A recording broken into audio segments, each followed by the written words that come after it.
दोस्तों, साल था 1942।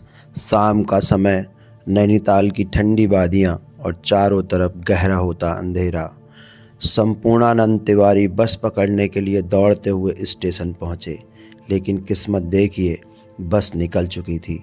अब उनके पास घर पहुँचने का सिर्फ एक ही रास्ता था, घने जंगलों और सुनसान पहाड़ियों से पैदल जाना।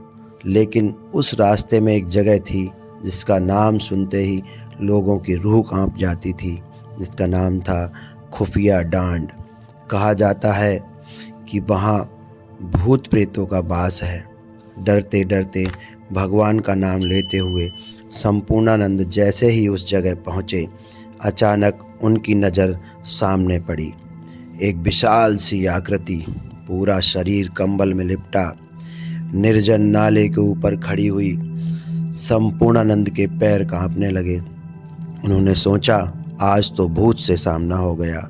लेकिन तभी वो आकृति धीरे धीरे उनकी ओर बढ़ी और पास आकर बोली, संपूर्णानंद, डर मत, थोड़ा आगे जाएगा तो ट्रक मिल जाएगा, उसी से घर चले जाना। संपूर्णानंद दंग रह गए। ये अनजान व्यक्ति उनका नाम कैसे जानता था? डर और श्रद्धा से उन्होंने उसके पैर छू लिए। जाते जाते उन्होंने पूछा, बाबा फिर कब मिलेंगे? उत्तर मिला, 20 साल बाद। और फिर वही रहस्यमयी व्यक्ति अंधेरे में गायब हो गया।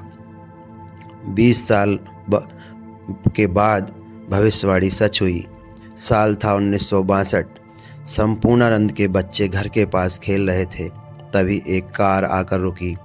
उसमें से उतरा एक कंबल ओढ़े बाबा। वह सीधे पास के खंडहर में जाकर बैठ गए और बच्चों से कहा, अपने पिता को बुलाओ, हम उनसे मिलने आए हैं। संपूर्णानंद पहले जाने को तैयार नहीं हुए, लेकिन जब बच्चों ने बताया कि बाबा ने उनका झूठ पकड़ लिया है, तो वे खुद घबराकर दौड़े हुए चले आए। जैसे ही सामने पहुँचे, बाबा मुस्कुराए और बोले, पहचाना? संपूर्णानंद चुप रहे। तब बाबा बोले, याद कर खुफिया डांड, 20 साल पहले।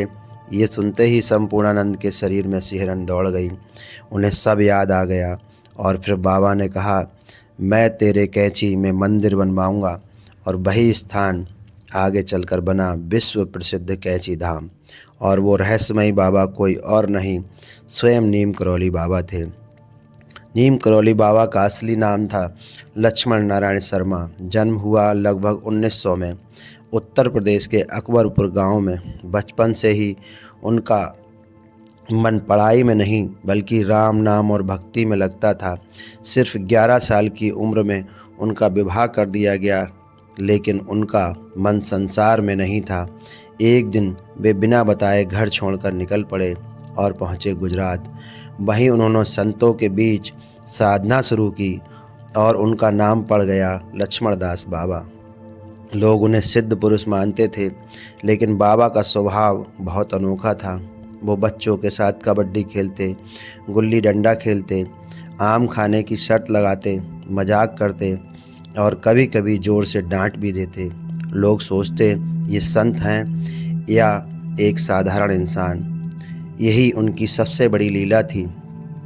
अपने परिवार को भी नहीं बताया कि वो सिद्ध पुरुष हैं। सबसे आश्चर्य की बात ये थी, उनके अपने परिवार को भी नहीं पता था कि लक्ष्मण नारायण ही वो महान संत हैं जिन्हें दुनिया पूजती है।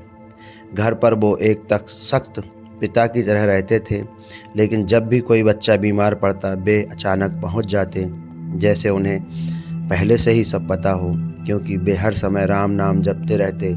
हनुमान जी से अत्यंत प्रेम करते, सुंदरकांड सुनते सुनते रो पड़ते, भक्तों के मन की बातें जान लेते थे, दूर बैठकर भी लोगों की सहायता कर देते थे, लेकिन खुद कभी नहीं कहते कि मैं भगवान हूँ, बल्कि कहते, अगर लोग हमें पहचान गए तो हमारे रोम रोम को ताबीज़ बना लेंगे। 1973 आते आते बाबा ने अपने जाने का संकेत देना शुरू कर दिया। वो बार बार कहते, अब जाने का समय आ गया है। 11 सितंबर 1973 वृंदावन के अस्पताल में उन्होंने अंतिम बार कहा, जय जगदीश हरे, और धीरे धीरे अपने प्राण त्याग दिए। दोस्तों, नीम करौली बाबा ने कभी भगवान नहीं माना, उन्होंने कोई गद्दी नहीं बनाई, कोई प्रचार नहीं किया। उन्होंने बस एक बात सिखाई, भूखे को भोजन दो, दुखी की सेवा करो, और यही सबसे बड़ी भक्ति है। आज भी लाखों लोग मानते हैं बाबा शरीर से नहीं हैं, लेकिन उनकी कृपा आज भी जीवित है। और अगर आपको ये अद्भुत कहानी पसंद आई हो तो वीडियो को लाइक करें, चैनल को सब्सक्राइब करें और कमेंट में लिखें जय नीम करौरी बाबा। मिलते हैं किसी अगली कहानी में, तब तक के लिए आप सभी को मेरा राम राम।